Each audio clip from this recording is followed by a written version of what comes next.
are consumer protections in place for credit cards, student loans, car deals, even loans to buy furniture. But tonight, our Four on Your Side team exposes how New Mexico has serious holes in consumer protection when it comes to buying land. Investigative reporter Chris Ramirez has spent weeks researching how loopholes in our system make it easy for the poor to be taken advantage of.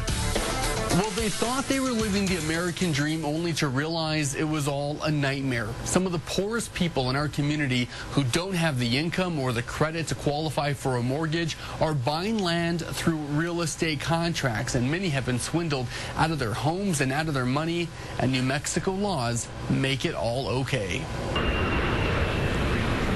Living on the Pajarito Mesa in many ways is like living in a foreign country. No running water, no power, no services. But for some, the idea of owning a home or land is a dream. Just ask Miguel Roman. I wanted some freedom out of the city.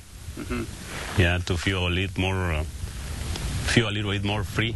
A few years after Miguel moved here, he discovered he had been duped. The person who sold him the land didn't even own it.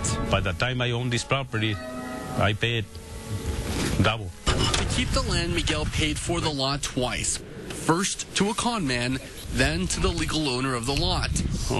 Sandra Bustillos and her husband found themselves in the same situation a year after buying this land. O sea, se siente muy feo. Muy feo porque ya no sabe uno ni qué hacer ni nada y luego ya está envuelta en el problema y sin querer ya estamos metidos. Sandra and her family worked extra hours to pay off their property, $25,000, only to find out that they were paying the money to someone who didn't even own the title to the land. Here's what happened. Sandra bought the land from Tomasita Atencio. Here's their handwritten real estate contract. But Atencio had been paying for the same parcel of land from Charles Wright. Atencio sold property that wasn't even hers. Attorneys are now trying to figure out if Wright was in on the plot. Now, we did try to find Atencio, but as you can imagine, trying to find her out here presents some challenges, and attorneys speculate she may have even fled back to Mexico. Even though Sandra had finished her payments, Wright didn't recognize the money.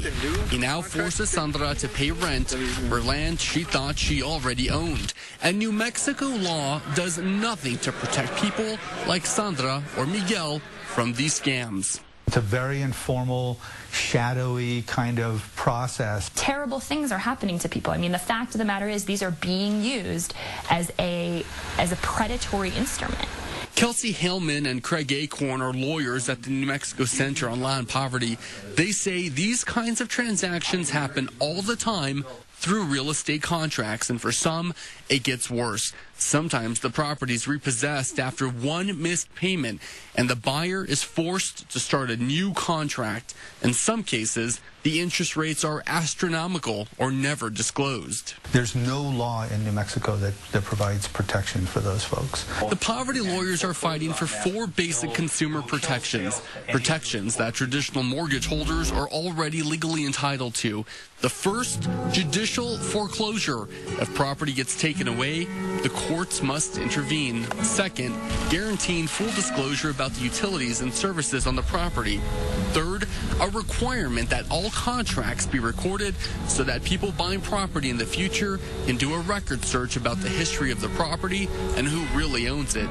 And last, equity protection so that the amount a buyer pays into the land is recognized. These states have consumer protection surrounding real estate contracts.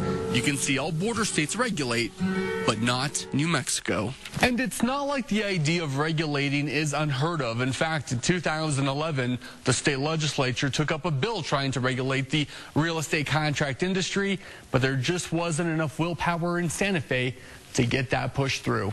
We also talked a lot to several members of the Corporations Committee who told us that they thought freedom of contract was, quite frankly, more important than consumer protection. There is little or no accountability in New Mexico for those who sell through real estate contracts. Remember Charles Wright? He doesn't even have an office. He does his business using this P.O. box We could only track him by phone to ask him about that shady deal with Sandra Bustillos. Do you ever feel like you're preying on some of the most vulnerable people in our society? They're Hispanic, they don't understand English very well, they want to own land, and sometimes they get involved in something that they just can't afford, and you're there to sort of prey on that? Do you ever get that sentiment? No, I sure don't. All these people own property that right now is very valuable. So all these people are going to make money. Sometimes we don't really read the contracts that good, so we don't. I guess they're the ones they target because we don't put attention to the contracts.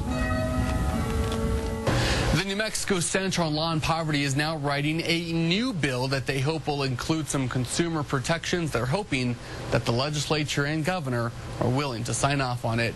For 4 on Your Side, I'm Chris Ramirez.